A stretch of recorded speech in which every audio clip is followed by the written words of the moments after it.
ಎಸ್ಸಿನ ಮುಂದಿನ ಲೋಕಸಭಾ ಕ್ಷೇತ್ರ ಬೆಂಗಳೂರು ದಕ್ಷಿಣ. ಕಳೆದ 5 ಬಾರಿಯ ಚುನಾವಣೆಯನ್ನು ನೋಡೋದಾದರೆ ಕಾಂಗ್ರೆಸ್ 5 ಬಾರಿ ಕೂಡ ಬಿಜೆಪಿ ಗೆದ್ದಿದೆ. ಅದರಲ್ಲಿ 1999, 2004, 2009, 2014 4 ಬಾರಿ ಕೂಡ ಅನಂತ್ ಕುಮಾರ್ ಅವರು. 2019ರಲ್ಲಿ ತೇಜಸ್ವಿ ಸೂರ್ಯ ಅವರು ಸಂಸದರಾಗಿದ್ದಾರೆ. ಈ ಬಾರಿ ಕೂಡ ಆಬ್ವಿಯಸ್ಲಿ ಬಿಜೆಪಿಯಿಂದ ತೇಜಸ್ವಿ ಸೂರ್ಯ ಅವರೇ. ಆದರೆ ತೇಜಸ್ವಿ ಸೂರ್ಯ ಅಂದ್ರೆ ಅನಂತ್ ಕುಮಾರ್ ದೊಡ್ಡ ನಾಯಕರು. ಹೌದು, ಅನಂತ್ ಕುಮಾರ್ ಸತತವಾಗಿ ಎತ್ಕೊಂಡ್ಬಂದ್ರು. ಅಕಾಲಿಕ ನಿಧನ 19ರಲ್ಲಿ ತೇಜಸ್ವಿ ಅನಂತ್ ಕುಮಾರ್ ನಿಲ್ತಾರೆ ಅಂತಿದ್ರು. ಅವ್ರು ಕೈ ಕೊಟ್ಟು ತೇಜಸ್ವಿ ಸೂರ್ಯ ಕೊಟ್ರು. ಸೂರ್ಯ ಕಾರ್ಪೊರೇಷನ್ ಚುನಾವಣೆ ಹಿಂಗೇನೋ ಟಿಕೆಟ್ ಚುನಾವಣೆ ಮಾಡಬೇಕು ಅಂತಿದ್ದಂಥ ವ್ಯಕ್ತಿ ಪಾಪ MLAಗೆ. ಬಟ್ ಅವ್ರಿಗೊಂದು ಅವಕಾಶ ಕೊಡ್ತು ಪಾರ್ಟಿ. ಬಿಜೆಪಿಲಿ ಏನು ಅಂತಂದ್ರೆ ನಿಷ್ಠಾವಂತರಿಗೆ ಸಾಮಾನ್ಯರಿಗೆ ಅವಕಾಶ ಸಿಗುತ್ತೆ. ಅದ್ರಲ್ಲಿ ತೇಜಸ್ವಿ ಸೂರ್ಯ. ಇದು ಒಕ್ಕಲಿಗ ಪ್ರಾಬಲ್ಯ. ಇದು ಒಕ್ಕಲಿಗರು ಇದ್ದಾರೆ, ಬ್ರಾಹ್ಮಣರು ಇದ್ದಾರೆ, ಹಿಂಗೆಲ್ಲ ಸೇರಿದಂಗೆ ಈ ಕ್ಷೇತ್ರ ಇರೋದು. ಇಲ್ಲಿ 8 ವಿಧಾನಸಭಾ ಕ್ಷೇತ್ರದಲ್ಲಿ 5 ಬಿಜೆಪಿ 3 ಕಾಂಗ್ರೆಸ್. ಈ ಕ್ಷೇತ್ರದಲ್ಲಿ ಈ ಸರಿ ಟಫ್ ಫೈಟ್ ಅನ್ನೋದಕ್ಕಿಂತ ಇಲ್ಲಿ ಘಟಾನುಘಟಿಗಳು ನಿಂತವ್ರು. ಈಗ 2009ರಲ್ಲಿ ಅನಂತ್ ಕುಮಾರ್ ವಿರುದ್ಧ ಕೃಷ್ಣ ಬೈರೇಗೌಡರು ಕಂಟೆಸ್ಟ್ ಮಾಡಿದ್ರು. ಅನಂತ್ ಕುಮಾರ್ 4,37,000, ಕೃಷ್ಣ ಬೈರೇಗೌಡರು 4 ಲಕ್ಷ ಓಟು. ಸೋತಿದ್ದು 37,000 ಓಟಲ್ಲಿ ಅಷ್ಟೇ ಕೃಷ್ಣ ಬೈರೇಗೌಡ. ಅಂಡ್ 2014 ಅನಂತ್ ಕುಮಾರ್ 6,33,000. ಆಧಾರ್ ನಂದನ್ ನಿಲೇಕಣಿ 4,05,000. ಸೋತಿದ್ದು 2,28,000 ಅಂತರ. ಅಂಡ್ ತೇಜಸ್ವಿ ಸೂರ್ಯ 19ರಲ್ಲಿ 7,39,000. BK ಹರಿಪ್ರಸಾದ್ ಕಾಂಗ್ರೆಸ್ 4,08,000 ಅಂತರ. 3,31,000. ನೋಡಿ ಇಲ್ಲಿ 2009 4 ಲಕ್ಷ, 14ರಲ್ಲಿ 4,05,000, 19ರಲ್ಲಿ 4,08,000 ಕಾಂಗ್ರೆಸ್ಸಿಗೆ. ಬಿಜೆಪಿಗೆ 9ಕ್ಕೂ 14ಕ್ಕೂ 2 ಲಕ್ಷ ಜಂಪ್ ಆಗಿದೆ. ಅಂಡ್ 19ಕ್ಕೆ ಬಂದಾಗ 1 ಲಕ್ಷ ಜಂಪ್ ಆಗಿದೆ ದೊಡ್ಡ ಮಟ್ಟಕ್ಕೆ. ಈ ತರ ಇದೆ ಬಿಜೆಪಿಗೆ ವೋಟ್ ಬ್ಯಾಂಕ್ ಇಲ್ಲಿದೆ. ಸೊ ವಿಧಾನಸಭೆ ಮತ್ತೆ ಲೋಕಸಭೆಯಲ್ಲಿ ಅವ್ರು ಲೀಡ್ ತಗೋತಾರೆ, ಯಾವುದೇ ಇದಿಲ್ಲ. ಅಂಡ್ ಈ ಸರಿ ಬಿಜೆಪಿಯಿಂದ ತೇಜಸ್ವಿನಿ ಅನಂತ್ ಕುಮಾರ್. ಇಲ್ಲಿ ಯಾರೇನು ಪಾಟೀಲ್ ಗೂಟ ಹೊಡ್ಕೊಂಡೇನು ಕೂತಿಲ್ಲ. ಹೌದು, ಅನಂತ್ ಕುಮಾರ್ ಅವ್ರ ಮಗಳು ತುಂಬಾ ಚೆನ್ನಾಗಿ ಟ್ವೀಟ್ ಮಾಡ್ತಿರ್ತಾಳೆ ಆಗಿಂದಾಗೆ. ನಿಜ. JDS ನ ಒಂದ್ಸಲ ಹೊಗಳಿ ಟ್ವೀಟ್ ಮಾಡಿದ್ರು. ಅನಂತ್ ಕುಮಾರ್ ಕಾರಣಕ್ಕೆ ತೇಜಸ್ವಿನಿ ಅನಂತ್ ಕುಮಾರ್ ಟಿಕೆಟ್ ಕೊಡಿ ಅನ್ನೋದು ಮೂರ್ಖತನ. ಹೌದು. ಸುರೇಶ್ ಅಂಗಡಿ ಕಾರಣಕ್ಕೆ ಮಂಗಳಾ ಸುರೇಶ್ ಅಂಗಡಿಗೆ ಸರಿಯಾಗಿ ವೇದಿಕೆಯಲ್ಲಿ ಮಾತನಾಡಲು ಆಗದ ಅನುಕಂಪದಾದ ಮೇಲೆ ಕೊಟ್ರಿ. ಆದ್ರೆ ತೇಜಸ್ವಿನಿ ಅನಂತ್ ಕುಮಾರ್ ಸಮರ್ಥರಿದ್ರು. ನಿಜ, ಅದಮ್ಯ ಚೇತನವನ್ನ ನಡೆಸ್ತಾ ಇದ್ರು. ಸಮಾಜದ ಬಗ್ಗೆ ಕಾಳಜಿ ಇದೆ, ವಿಷಯದ ಬಗ್ಗೆ ಹಿಡ್ತಾ ಇದೆ, ವಿಚಾರ ಗೊತ್ತಿದೆ. ತೇಜಸ್ವಿನಿ ಅನಂತ್ ಕುಮಾರ್ ತೇಜಸ್ವಿ ಸೂರ್ಯಗಿಂತ ವಿಚಾರವಂತೆ, ತೇಜಸ್ವಿ ಸೂರ್ಯಗಿಂತ ಮಾತಿನ ಹಿಡ್ತಾ ಇದೆ, ತೇಜಸ್ವಿ ಸೂರ್ಯಗಿಂತ best candidate. Ananth Kumar wife Tejaswini Ananth ಕುಮಾರ್ಗೂ ನ್ಯಾಯ, ಮಂಗಳಾ ಸುರೇಶ್ ಅಂಗಡಿಗೂ ನ್ಯಾಯನ ಅದನ್ನ ಬಿಜೆಪಿ ತೋರಿಸ್ಬಿಟ್ರು. ಆ ಒಂದ್ ಸಿಟ್ಟಿದೆ. ಯಾವ ಮಾನದಂಡ ತುಳಿದ್ರಲ್ಲ. ಪ್ರಮೋದ್ ಮಹಾಜನ್ ಮಕ್ಳುಗಲ್ ಕೊಡ್ತೀರಿ ಅಲ್ವಾ ಮಹಾರಾಷ್ಟ್ರದಲ್ಲಿ, ಯಾಕೆ ಹಿಂಗೆ ಅಂತ ಇಲ್ಲೂ ಕೂಡ ನಡೀತಿದೆ. ಹೇಳಕ್ ಆಗಲ್ಲ. ತೇಜಸ್ವಿನಿ ಅನಂತ್ ಕುಮಾರ್ ಏನ್ ಬೇಕು ನಾಳೆಗೆ ಕೊಟ್ರೆ ಬಿಜೆಪಿಯಿಂದ DK ಕಾಯ್ತಾ ಇದ್ದಾರೆ. ಈಗ ಸುಮ್ನೆ ಈಗ ಸೋಮಣ್ಣ ಕರ್ಕ ಬಂದ್ರೆ, ಉಮಾಪತಿ ಗೌಡ್ರು ಕೊಟ್ರೆ ಹಿಂಗೆಲ್ಲ ಇದೆ. ತೇಜಸ್ವಿನಿ ಅನಂತ್ ಕುಮಾರ್ ಒಪ್ಪಿದ್ರೆ ತೇಜಸ್ವಿನಿ ಅನಂತ್ ಕುಮಾರ್ ಅವ್ರಿಗೆ ಟಿಕೆಟ್. ತೇಜಸ್ವಿನಿ ಅನಂತ್ ಕುಮಾರ್ ಬಿಜೆಪಿ ಬಿಟ್ಟು ಕಾಂಗ್ರೆಸ್ ಸೇರಲು ಒಪ್ಪಿದ್ರೆ ಟಿಕೆಟ್ ತಗೊಂಡೋಗಿ ತಟ್ಟೆಲಿಟ್ಟು ಕೊಡ್ತಾರ ಅವರು. ಸಿದ್ದರಾಮಯ್ಯನು DK ಶಿವಕುಮಾರ್ ಹೋಗಿ ಭೇಟಿ ಮಾಡಿದ್ರು. ಬಟ್ ವಿಚಾರ ಬೇರೆ ಅಲ್ಲ. ಅಷ್ಟು ಬದ್ಧತೆ ಅವ್ರ ಪಾರ್ಟಿ ಮೇಲೆ ಈ ಕ್ಷಣದವರೆಗೂ ಇದೆ. ಬಿಜೆಪಿಯವ್ರಿಗೂ ಅನಂತ್ ಕುಮಾರ್ ಬಗ್ಗೆ ಬದ್ಧತೆ ಇದ್ರೆ ಕೊಡ್ಬೇಕು ಟಿಕೆಟ್. ಅವ್ರ ಮಗಳು ಪಾಪ ಒಂದು ಟ್ವೀಟ್ ಮಾಡಿದ್ರು ಒಂದ್ಸಲ, ಬಿಜೆಪಿಗಾಗಿ ಅನಂತ್ ಕುಮಾರ್ ಅವ್ರು ಏನ್ ಮಾಡ್ಲಿಲ್ಲ, ಅಥವಾ ಬೆಂಗಳೂರು ಅಭಿವೃದ್ಧಿಗಾಗಿ ಅನಂತ್ ಕುಮಾರ್ ಅವ್ರು ಏನ್ ಮಾಡ್ಲಿಲ್ಲ, ರಸ್ತೆಗೆ ತಂದೆ ಹೆಸರನ್ನು ಹಾಕ್ಲಿಲ್ಲ ಬಿಜೆಪಿಗರು, ಬಿಜೆಪಿದೇ ಸರ್ಕಾರ ಇದ್ದಾಗ. ಇಲ್ಲ, ಏನ್ ಗೊತ್ತಾ, ಅನಂತ್ ಕುಮಾರ್ ಯಡಿಯೂರಪ್ಪ ಜೊತೆ ಸಂಘರ್ಷ ಮಾಡಿಕೊಂಡು ಅಧಿಕಾರಕ್ಕಾಗಿ ಒಂದ್ ಸ್ವಲ್ಪ ಆತುರ್ತಿರ್ಬೋದೇನೋ. ಅದನ್ನ ಬಿಟ್ರೆ ಕರ್ನಾಟಕದವ್ರು ಯಾವುದೇ ಪಾರ್ಟಿ, ಬಿಜೆಪಿ ಅಧಿಕಾರಕ್ಕೆ ಬಂದಿದ್ದು 2006 ಮೈತ್ರಿಕೂಟ ಕುಮಾರಸ್ವಾಮಿ ಜೊತೆ, 8ರಲ್ಲಿ ಅದು ಸ್ವತಂತ್ರವಾಗಿ.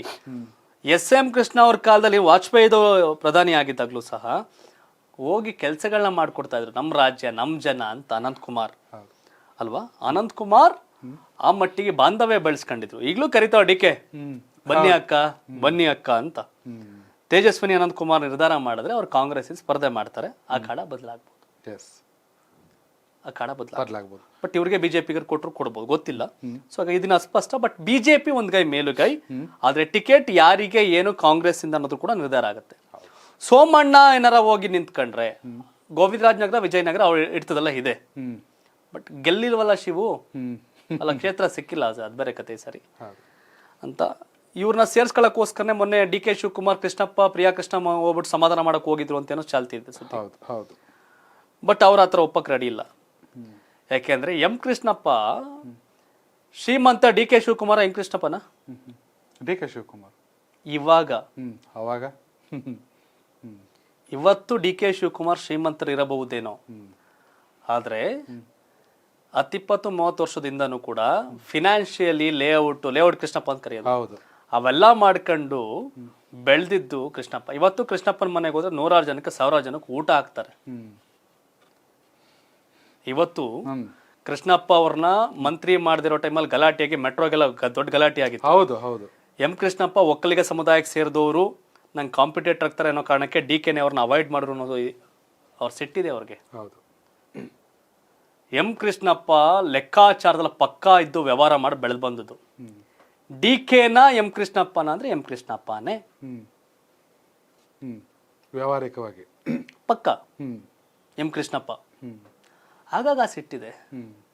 ಈಗ ಏನಾಗದ್ ಗೊತ್ತಾ, ನಿಮ್ ಲೈಫ್ನ ಹಿಂಗೆ ತಿರುಗಿ ನೋಡಿದಾಗ ಮೊನ್ನೆ ಅವ್ರು ಏನಾಗಿದ್ರು, ಅವ್ರು ಹೆಂಗ್ ಬೆಳೆದ್ರು ಅವೆಲ್ಲ ನೋಡಿದಾಗ ಕಣ್ಮುಂದೆ ಒಳ್ಳೆ ರೀತಿ ಇದ್ದಾಗ ಪುಣ್ಯಾತ್ಮ ಅಂತ ಕೈ ಮುಗಿತಾರೆ. D K Shivakumar M Krishnappa ಅವ್ರನ್ನ ರಾಜಕೀಯವಾಗಿ ಅವರ ಬೆಳವಣಿಗೆಗೆ ತಡೆ ಆಗಿರೋದು ವಾಸ್ತವ, ಗೊತ್ತಿರೋ ಓಪನ್ ಸೀಕ್ರೆಟ್. ಸೊ ಹಾಗಾಗಿ ಸೋಮಣ್ಣನ ಸೇರ್ಸ್ಕೊಳಕ್ ಹೋದಾಗ ಅವ್ರು ಆ ಸಿಟ್ಟು ಸೆಡವು ಅವೆಲ್ಲ ಸಹಜವಾಗಿರುತ್ತೆ. ಸೋಮಣ್ಣನ ಸೇರ್ಸ್ಕೊಂಡ್ರೆ ಇವೆರಡು ಕ್ಷೇತ್ರ ಪ್ಲಸ್ ಆಗುತ್ತೆ.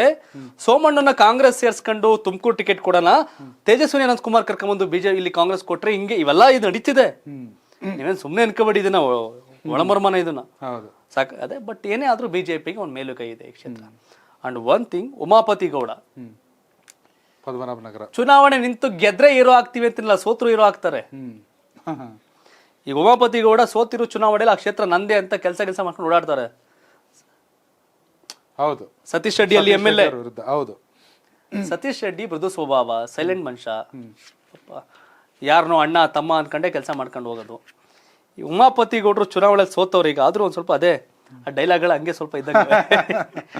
ಈಗ ಬಿಜೆಪಿಯಿಂದ ತೇಜಸ್ವಿ ಸೂರ್ಯ, ತೇಜಸ್ವಿ ಅನಂತಕುಮಾರ್, ಕಾಂಗ್ರೆಸ್ ಇಂದ ವಿ ಸೋಮಣ್ಣ, ಉಮಾಪತಿ ಗೌಡ. ಹೌದು.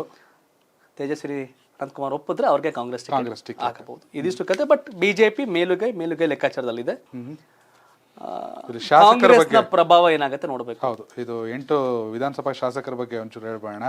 ಹೇಳಿ. ಬಿಜೆಪಿಯಿಂದ 5 ಜನ, ಕಾಂಗ್ರೆಸ್ ಇಂದ 3 ಜನ.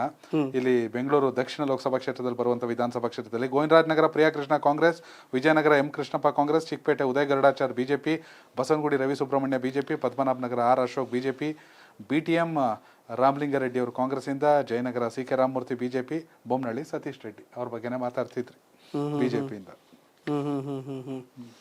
ಇದಿಷ್ಟು ಕತೆ. ಬ್ಯಾಂಗ್ಳೂರ್ ಸೌತ್, ದಕ್ಷಿಣ ದಂಡಯಾತ್ರೆ ಕಾಂಗ್ರೆಸ್ ಏನ್ ಮಾಡುತ್ತೆ ನೋಡ್ಬೇಕು. ಬಟ್ ಇವೆಲ್ಲ ನೋಡಿದ್ವಲ್ಲ, ಬ್ಯಾಂಗ್ಳೂರ್ ನಾರ್ತ್ ನೋಡಿದ್ರಿ, ಸೆಂಟ್ರಲ್ ನೋಡಿದ್ರಿ, ಸೌತ್ ನೋಡಿದ್ರಿ.